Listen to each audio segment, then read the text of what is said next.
തൻ്റെ കുഞ്ഞിനെ ഉദരത്തിലായിട്ട് പോലും ഒരു നിമിഷം പോലും അവളുടെ കരത്തിലെ ചൂട് പകർന്നു നൽകി പൊതിഞ്ഞു പിടിച്ച അവളുടെ ഹൃദയം വേദനിച്ച് കാണില്ലേ? ഞങ്ങളെ ഉപേക്ഷിച്ചു പോയ സമയം ഇന്ന് താനും അറിയുന്നു. അവളുടെ അസാന്നിധ്യം തന്നിലേൽപ്പിക്കുന്ന മുറിവ് എല്ലാം നൽകി കൂടെ കൂട്ടിയ എപ്പോഴും ചേർത്ത് പിടിച്ച എൻ്റെ അച്ഛൻ്റെ കരം തട്ടിയെറിഞ്ഞു. അവരുടെ ഉദരത്തിൽ പിറന്ന എന്നെ തള്ളിക്കളഞ്ഞ ആ നീചയായ സ്ത്രീയെ വെച്ച് ഒരിക്കൽ പോലും താരതമ്യം ചെയ്യാൻ പാടില്ല.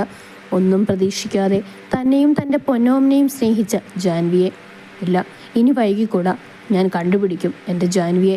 ഞാൻ മനസ്സിൽ കാത്തു സൂക്ഷിച്ച എൻ്റെ പ്രണയം നിന്നിലേക്ക് ഒരു തടസ്സവുമില്ലാതെ ഒഴുക്കാനായി. എൻ്റെ അവസാന ശ്വാസം വരെ എൻ്റെ ഹൃദയമിടിപ്പ് കേട്ട് നീ എൻ്റെ കൂടെ ഉണ്ടാവണം. ഇനി ഒരു ജന്മത്തിലും നിന്നെ ഞാൻ എന്നെ വിട്ടുപോകാൻ അനുവദിക്കില്ല ജാൻവി. നീ എനിക്ക് ഭ്രാന്താണ്. ചിന്തകൾ മുന്നോട്ട് പോയപ്പോൾ നേരം വെളുത്ത കാര്യം ആരവ് അറിഞ്ഞില്ല. തൻ്റെ അടുത്ത് കിടക്കുന്ന അപ്പൂസിനെ നോക്കി തിരിഞ്ഞപ്പോഴാണ് ക്ലോക്കിൽ 6 മണിയായത് ആരവ് കണ്ടത്. ഹോസ്പിറ്റലിൽ പോയിട്ട് അത്യാവശ്യമുള്ളത് കൊണ്ട് തന്നെ ഇനി കിടക്കേണ്ട എന്ന് തീരുമാനിച്ചു. ആരവ് അപ്പൂസിനെ ഒന്ന് നോക്കി നല്ലോണം പുതപ്പിച്ച് നെറ്റിയിലൊരു ഉമ്മയും കൊടുത്തിട്ട് എഴുന്നേറ്റ് പോയി. മുഖത്ത് സൂര്യപ്രകാശം അടിച്ചപ്പോഴാണ് ചെറിയ ഞെരുക്കത്തോടെ ജാൻവി കണ്ണ് തുറന്നത്. കാലിൽ എന്തോ ഭാരം തോന്നിയ ജാൻവി തൻ്റെ തല ഭിത്തിയിൽ നിന്നടർത്തി തൻ്റെ കാലിലോട്ട് കുനിഞ്ഞു നോക്കി.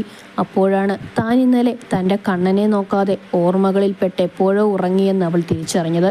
അവൾ പെട്ടെന്ന് തൻ്റെ കണ്ണൻ്റെ മുഖം കൈക്കുമ്പിളിലെടുത്ത് തുരുതുരെ അവൻ്റെ മുഖം മുഴുവൻ ചുംബനങ്ങൾ കൊണ്ട് പൂടി. പാവം എൻ്റെ മോൻ. ഇന്നലെ പിറന്നാളായിട്ട് പോലും എൻ്റെ മോൻ്റെ ഇഷ്ടങ്ങൾക്കനുസരിച്ച് ആഘോഷിക്കാൻ തനിക്ക് കഴിഞ്ഞില്ല. ഇന്നുവരെ ഒന്നും വേണമെന്ന് എൻ്റെ കുഞ്ഞ് ആവശ്യപ്പെട്ടിട്ടുമില്ല. തന്നെ പോലെ തന്നെ എല്ലാം അറിഞ്ഞാണ് തൻ്റെ കുഞ്ഞും ജീവിക്കുന്നത്. പക്ഷേ ഇവനിങ്ങനെ വളരേണ്ടവനല്ലല്ലോ. ഈ അമ്മയുടെ സ്വാർത്ഥതയാണോ കണ്ണ മോൻ ഇങ്ങനെ ജീവിക്കേണ്ടി വന്നത്? ഭഗവാനെ, ഞാനെടുത്ത തീരുമാനം തെറ്റായിരുന്നോ? അതുകൊണ്ടല്ലേ സ്വന്തം രക്തത്തെ ആരവേണ്ടി തിരിച്ചറിയാൻ സാധിക്കാതിരുന്നത്? പോരാത്തതിന് സ്വന്തം കുഞ്ഞിനെ വേറെ ആരുടെയോ മകനായല്ലേ അദ്ദേഹം വിചാരിച്ചിരിക്കുന്നത്. ഇനി എൻ്റെ കുഞ്ഞിന് എന്ന് അവൻ്റെ അച്ഛൻ്റെ സ്നേഹം ലഭിക്കും? എൻ്റെ കുഞ്ഞ് ഇന്നുവരെ അവൻ്റെ അച്ഛനെപ്പറ്റി ചോദിച്ചിട്ടില്ല. ഇനി തന്നെ വിഷമിപ്പിക്കേണ്ട എന്ന് വെച്ച് ചോദിക്കാത്തതാണോ? പ്രായത്തേക്കാൾ പക്വതയുണ്ട് തൻ്റെ കണ്ണന്. പക്ഷേ അവൻ പലപ്പോഴും പിതൃസ്നേഹം തേടുന്നില്ലേ? അതും അജീഷ്ണേട്ടിൽ നിന്നാണ് കിട്ടുന്നത്. എൻ്റെ കുഞ്ഞിന് അച്ഛ എന്ന് വിളിക്കാനോ അച്ഛൻ്റെ സ്നേഹം കിട്ടാനോ വിധിയില്ലാതെയായി പോയല്ലോ. അതിന് കാരണം ഈ ഞാനല്ലേ ദൈവമേ? എൻ്റെ കുഞ്ഞിന് അവൻ്റെ അച്ഛൻ്റെ സ്നേഹം നിഷേധിച്ചത് ഞാനല്ലേ? ചിന്തകൾ കാട് കയറിയപ്പോഴാണ് അവളുടെ വയറിൽ മുറുകുന്ന കൈകൾ ജാൻവി ശ്രദ്ധിച്ചത്. കണ്ണൻ ഉണർന്നു തുടങ്ങിയെന്ന് ജാൻവിക്ക് മനസ്സിലായി. ജാൻവി കണ്ണനെ ഒന്ന് തട്ടി വിളിച്ചുണർത്താൻ ശ്രമിച്ചു. കണ്ണ മോനെ, എഴുന്നേക്ക്, നമുക്ക് സ്കൂളിൽ പോണ്ടേ എന്നും പറഞ്ഞ് ജാൻവി അവളുടെ കണ്ണനെ വിളിച്ചുണർത്തി. സ്കൂളിലേക്ക് പോകുന്ന വഴിയെല്ലാം തൻ്റെ മോളെക്കുറിച്ചായിരുന്നു ജാൻവിയുടെ ചിന്ത. തൻ്റെ മോളെ എത്രയും പെട്ടെന്ന് കാണണം എന്നൊറ്റ വിചാരമേ ഉണ്ടായിരുന്നുള്ളൂ ജാൻവിക്ക്. അവൾ അതിവേഗം കണ്ണനെയും കൊണ്ട് സ്കൂളിലേക്ക് നടന്നു. എത്താറായപ്പോഴാണ് ആരവിൻ്റെ കാർ അവിടെ കിടക്കുന്നത് കണ്ടത്. പെട്ടെന്ന് തന്നെ ജാൻവി കണ്ണനെയും കൊണ്ട് അവിടുന്ന് മാറി നിന്നു. അപ്പൂസിൻ്റെ ക്ലാസ്സിൻ്റെ വാതിൽക്കൽ നിർത്തി എന്തെല്ലാമോ പറഞ്ഞിട്ട് നെറ്റിയിൽ ചുണ്ട് ചേർത്ത് ടാറ്റായും പറഞ്ഞ് ആരവ് കാറിൽ കയറി പോകുന്നത് ജാൻവി മാറി നിന്ന് കണ്ടു. ആരവിൻ്റെ വണ്ടി അവിടുന്ന് പോയതിനു ശേഷം ജാൻവി ക്ലാസ്സിലേക്ക് കയറി. ദിവസങ്ങൾ കടന്നുപോയി. ജാൻവിയും അർപ്പിതയും നന്നായി തന്നെ അടുത്തു. ഇത്രയും നാൾ തനിക്ക് കൊടുക്കാൻ പറ്റാതെ പോയ മാതൃവാത്സല്യം അവൾ അപ്പൂസിന് വാരിക്കോരി കൊടുത്തു. തൻ്റെ തിരക്കുകൾ കൊണ്ട് ആരവിന് തൻ്റെ അപ്പൂസിൻ്റെ ടീച്ചറിനെ കാണാൻ പറ്റിയില്ല. അതുപോലെ ജാൻവി ആ അവസരങ്ങൾ ഇല്ലാതാക്കുകയും ചെയ്തു. തൻ്റെ മോളെ തന്നെ കാണാൻ അനുവദിക്കാതെ അവളെയും കൊണ്ട് ആരവ് പോകുമെന്ന പേടിയുണ്ടായിരുന്നു ജാൻവിക്ക്.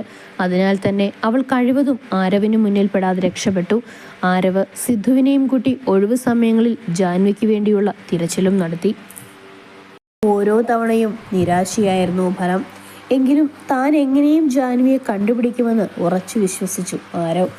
അങ്ങനെ ഒരു ഒഴിവ് ദിവസം ജാൻവിയും അനുവും അദ്രിതും അരിജീഷും കൂടി പാർക്കിലേക്ക് ഇറങ്ങിയതാണ്.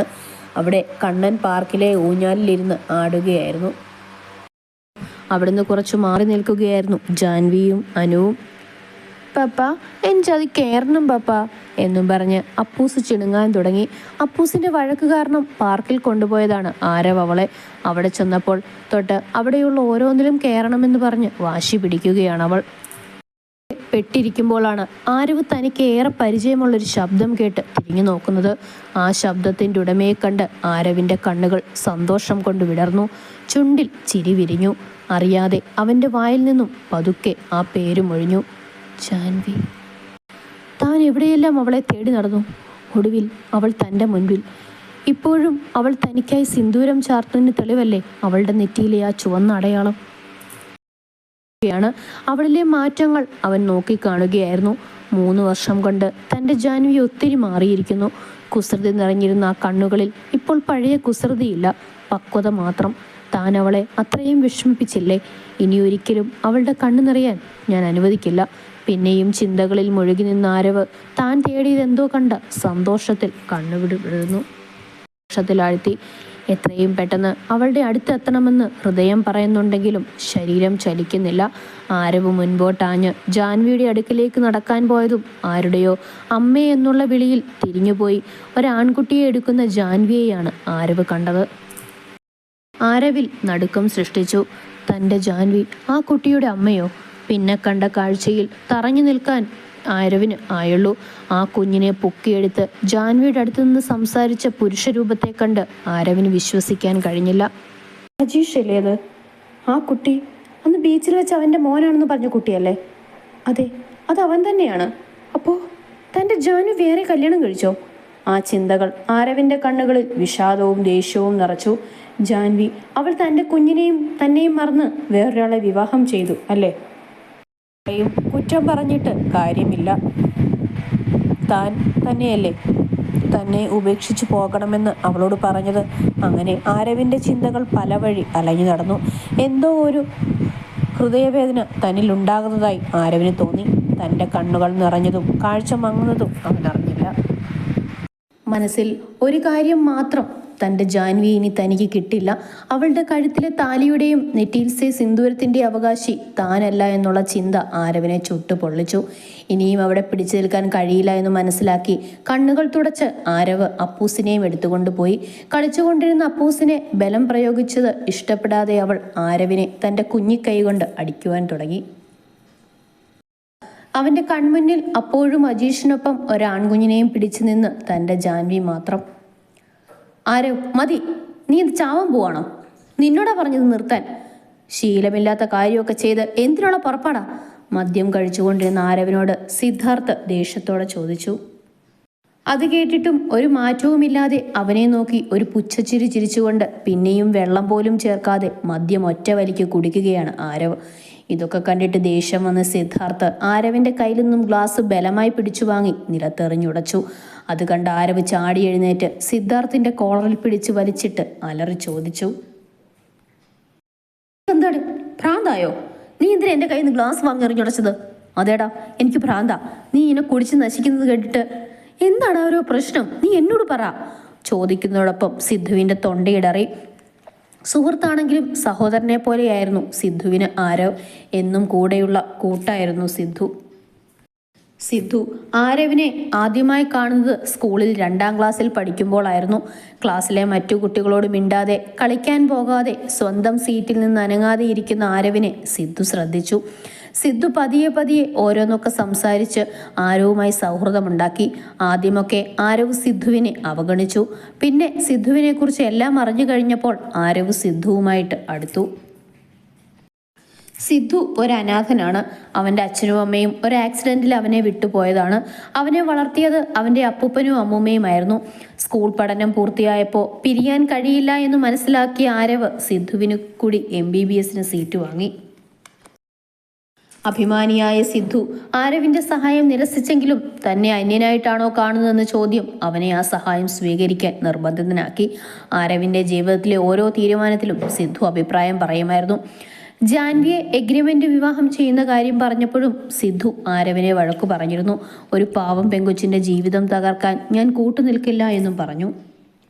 പിന്നെ അവർ തമ്മിൽ കാണുന്നതും മിണ്ടുന്നതും അപ്പൂസിനെയും കൊണ്ട് ഈ നാട്ടിൽ വന്നതിന് ശേഷമാണ്. ജാൻവിയുടെ നാടുവിടൽ ആരവിനെ വല്ലാതെ തളർത്തിയിരുന്നു.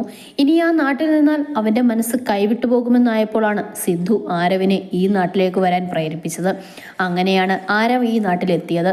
ഇവിടെ വന്നതിന് ശേഷം ജാൻവിയെ കണ്ടുപിടിക്കണമെന്ന തീരുമാനത്തോടെ നടക്കുകയായിരുന്നു ആരവ്. ഇടാ സിദ്ധു എന്നും വിളിച്ച് ആരവ് സിദ്ധാർത്ഥിനെ കെട്ടിപ്പിടിച്ച് കരഞ്ഞു. തൻ്റെ സുഹൃത്തിൻ്റെ സങ്കടവും കരച്ചിലും കണ്ട് സിദ്ധുവിൻ്റെ നെഞ്ചു പിടഞ്ഞു. സിദ്ധുവും ആരവിനെ ചേർത്ത് പിടിച്ചു.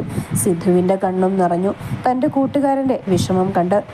എടാ ആരവ്, എന്താടാ നീ എന്തിനാ കരയുന്നത്? ആരവ് സിദ്ധുവിൻ്റെ കൈപ്പിടിയിൽ നിന്നു കൊണ്ട് തന്നെ ഒരു കൊച്ചുകുട്ടിയെപ്പോലെ വിതുമ്പിക്കൊണ്ട് പറഞ്ഞു, എടാ എൻ്റെ ജാൻവി എന്നും പറഞ്ഞ് അവൻ ബാക്കി പറയുന്നതിന് മുൻപേ സിദ്ധുവിൻ്റെ ദേഹത്തേക്ക് മയങ്ങി വീണു. ആ, നീ എഴുന്നേറ്റോ? ഇന്നലെ നീ എന്തൊക്കെയാ കാണിച്ചു കൂട്ടിയെന്ന് വല്ലതും അറിയാമോ നിനക്ക്?